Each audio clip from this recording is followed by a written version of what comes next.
What's going on, everybody? It's 2:15 in the morning, and I got some good news. NYSF Magazine, it should be finished up in the next couple of days, so it should be hitting a bunch of stores probably by next week. So make sure you guys are looking out for that. Plenty of Jets content this month. Plenty of stuff on the Mets. Tyson's always killing it with the MMA stuff. So again, so look out for that. Also, the digital version, you can download it at nysfmag.com. So check out for that. Also tonight, Tuesday night, Let's Talk Jets. We got some very special guests lined up. Make sure you're tuning in live, 8 o'clock. After we're done with our guests, if you want to call in, give your predictions, fight with us, whatever it might be, call in. There's plenty to talk about with this team right now. Just going through some of the bigger topics. The first one I'm going to start with is Jachai Polite. And I don't want to completely go back on what I said, but what I did say initially when he got released was that it would only make sense if there were some other things that came out eventually. And of course, we heard within 24 hours that he had gotten fined about $100,000 for being late and other team penalties or violations, whatever it may be. And so, if that really was the case as far as what drove him getting released, I'm not going to complain about it. Again, what you're talking about in this year, especially with the new regime, you want to establish that culture right away from the beginning. And if this guy wasn't buying into, whatever Gase and Greg Williams were trying to sell and trying to build team wise, and he was an issue, then you know what? Good riddance. You got to move on. It sucks to do, and I'm still going to criticize the way that he was handled. In the sense that I don't feel like they used him the right way. I know Tyson's mentioned it, and I've mentioned it plenty of times where he was dropping back in coverage, he was setting the edge, he was doing everything but what his skill set is, which is pinning his ears back and rushing the quarterback. So, whether that was because he was late and he was some kind of, problem where, it was Greg Williams saying, all right, well, you know what, if you're not able to get here on time and, your head's in the wrong place, well, you know what, we're not going to give you the opportunities that you want. You're going to have to earn those. And, if that's ultimately what drove the decision, I can respect it. But it still strikes me as being very strange that, this was a guy that Adam Gase wanted and Greg Williams did not want, and before we even play a game, he's already gone. So very strange there. The other thing that I didn't like, a little bit more calm now that Greg Dortch is back on the practice squad, but for him to perform the way he did all summer, he was by far the best return man I felt. And to his credit, he doesn't get enough credit for this from a lot of fans. I think he had potential in the slot. I still think he does have potential in the slot. When he got the ball in his hands, he typically made plays. He was very shifty. He's got the speed to make guys miss. So I was surprised that they chose to get rid of him for somebody in Berrios who, again, obviously they have the tape on him, so they think he could obviously be better than Dortch as a return man, as well as possibly contribute in the slot behind Crowder, possibly more immediately than Dortch can. And if that's ultimately what they view him, well, you know what, the results are going to speak for itself. The results are going to speak for itself on that one because if this kid struggles early on, um, people are going to let Joe Douglas hear about it because Dortch, you see it on social media, he was a fan favorite. We all know the story, undrafted kid. He came in. I don't think he dropped one punt except for the, in game four. But throughout training camp, he was as consistent as you could be. So that was very surprising. Looking at some other things, 9 defensive linemen on the team right now. That and the fact that they didn't really do anything else at cornerback. I know they made the trade for Hairston, which I was already on record as saying I wasn't a huge fan of because he was going to get released. Personally, if they ended up giving up the 7th rounder for Hairston and the 6th rounder for Lewis, I would have liked those trades a lot better.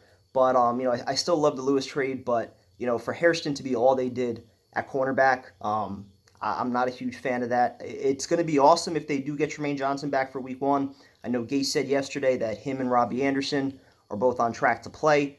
If they get those guys back, I mean, obviously minus the Avery Williamson injury, this team is pretty much back to 100%. And that was the biggest thing that we all wanted going into Week 1. I know there's going to be some complaints about the offensive line not having chemistry. I've already touched on that. I think when you have so many veterans that have been there, that have done it already, you hope that they've seen everything that they need to see. And, these last couple weeks of practice where they've been out there together, they're able to get on the same page so that there's not any issues. But I am fired up for tonight. I'm fired up for the season to finally get underway. Obviously there's plenty of other things, with the roster that we're going to talk about tonight. A few guys that made it, a few guys that didn't. I'm sure Joe's going to be upset about Deontay Burnett, and I'm sure we're going to have to listen to Tyson talking about Notre Dame, even though they barely squeaked by Louisville last night. But yeah, there's so much excitement around this team, which is why, again, I'm not going to rehash the Maccagnan stuff. Even though everyone else, that's all they want to talk about are his failures in the mid to late rounds, which I agree. It's justified now at this point. Enough guys have been shipped out where you could say, hey, even if Cashman, Herndon, Jenkins, May, and all these other guys turn out to be a success and develop, there's still so many guys that have been shipped out where you can't defend him in that aspect. But my whole thing has always been that's only one aspect of team building. You still have the first rounders, you still have waivers, you have undrafted free agents, you have trades, you have so many other components to building a roster. And when you look at this, the entirety of this roster and what we're going to see this season, I'm fired up about it. I'm fired up about what Sam's going to do this year, working with Gase. I think he's going to get a lot out of him. I think Robbie Anderson is primed for a big year. I don't think Gase is going to use him just as a deep threat. I think you're going to see him all over the place. I think you're going to see Crowder thrive underneath. I think Le'Veon Bell is going to be a monster. I keep telling people, get your bets in right away for Le'Veon Bell, comeback player of the year. I think it's paying like 5-1 or 6-1 still. If he's healthy, I'd be shocked if he doesn't win that. Even on defense, I know a lot of people, the talk has always been, this entire summer really, about the depth at cornerback. But if Tremaine Johnson's healthy and Darryl Roberts is doing his thing opposite him, you hope Brian Poole is going to fill in nicely for Buster Skrine. And then from there, you upgraded a lot on that front seven with C.J. Mosley, with Quinnen Williams. You hope Leonard is going to be freed up now from some double teams between Henry Anderson and Quinnen. So I think there's a lot of talent with the front seven. I've said it repeatedly that I thought Cashman was going to be on the field anyway. If Avery Williamson was healthy, just with his coverage ability, I think it's better than Williamson. So I think there's a lot of pieces to work with on the defense. It's can Greg Williams get enough out of them? And fair or unfair, I think there are already starting to be some questions. I know I see a lot of people talking about, how he uses the safety, like 30 yards off the line of scrimmage, some things, that he obviously didn't do with Polite. So there's going to be some questions. I'm fully expecting the defense to kind of struggle early on, but let's remember, we said it all offseason. This is an offensive league now. We have a young franchise quarterback. We're finally driven with a head coach that's offensive-minded. So I want to see that shift where our offense is carrying the team. We don't need to be a defense-first team anymore where it's ground and pound, 17-13 in the fourth quarter, trying to sneak out these games. No, let's put up points on the board, let our franchise quarterback thrive, and let's have some fun this year. I think it's going to be a great year. I'm excited for it, but yes, there are some questions. Yes, I have plenty of questions about, some things that Joe Douglas did with this roster, and, just overall, I felt like he could have made more of an impact having that third waiver claim. He was boasting, about it for weeks, how they were going to make some major changes and how they were going to use that third waiver claim. And, we got the safety, we got the pass rusher from the Rams. I watched his one highlight, that everyone was talking about with the strip sack of Brady in the Super Bowl. It did take him like 6 seconds to get there. It was more of a coverage sack, but, we'll see what these guys bring. I'll always say it about this time of year.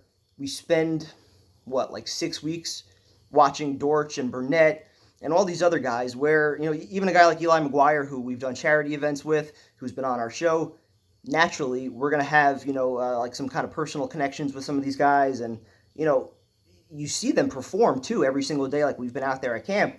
And you're naturally going to say, hey, I'd like to, see them, whether it's a receiver building with Darnold or whether it's, a defensive player just getting more comfortable in Greg Williams' defense. You want to see them be able to continue to build off of what they did all summer. So I've never been a huge fan of just kind of bringing guys in who just got cut elsewhere. Yes, if you have a higher grade on somebody and you think it's an upgrade, I don't mind it. But, doing too many of those things and then, maybe you come to the realization that the guy was a bust just like the other team did, and then you're back to square one and maybe you got rid of somebody that was actually a fit with you. So I'm always cautious about doing too many things like that, but I did think there were enough names out there, especially at cornerback, especially some of the pass rushers that were there.